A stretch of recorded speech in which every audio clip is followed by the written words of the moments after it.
this point in time, I'm doing everything I should not be. Smoking, I'm drinking, gossiping, or still to this day, I did not know my worth. I didn't know my identity. I didn't know anything. So I was getting attention from anybody who wanted to give it because it made me feel good in that moment. I'm getting it from men, I'm getting it from so many other areas of life, and it feels good. And I was not yet feeling convicted because, you're hearing it and it's going in one ear and out the other, but it's not seeping in a way that I can get convicted and make those changes. It was a pivotal moment where I was just like, I cannot do this anymore. I can't. Knowing what I know then, I just can't do it. So I make the decision to stop doing it. How the devil works is he's like, okay, you dropped the drinking, you dropped this, you dropped that. That's cool. You thought you was doing great, but now I'm gonna make you a gossiper.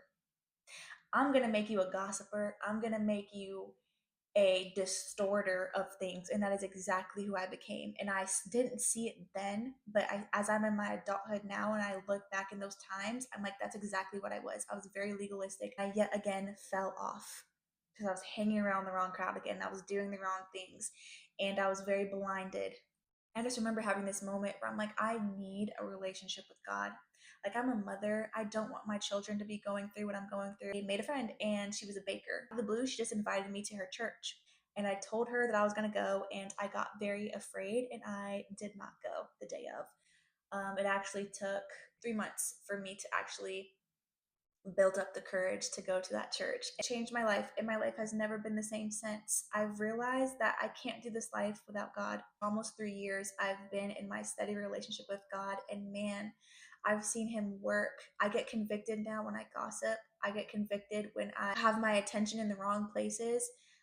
He's delivered me from so many things. I thought that was the end of it. I thought that this is what the Lord has done for me and this is what he is currently doing for me. But the Lord had other plans. So this is where it's going to get a little different.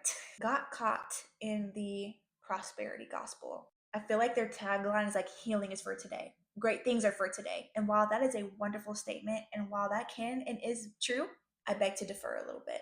The prosperity gospel had me.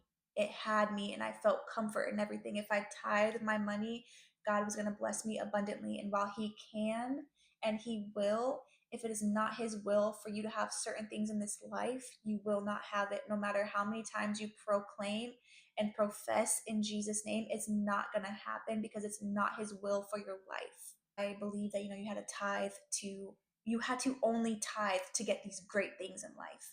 You had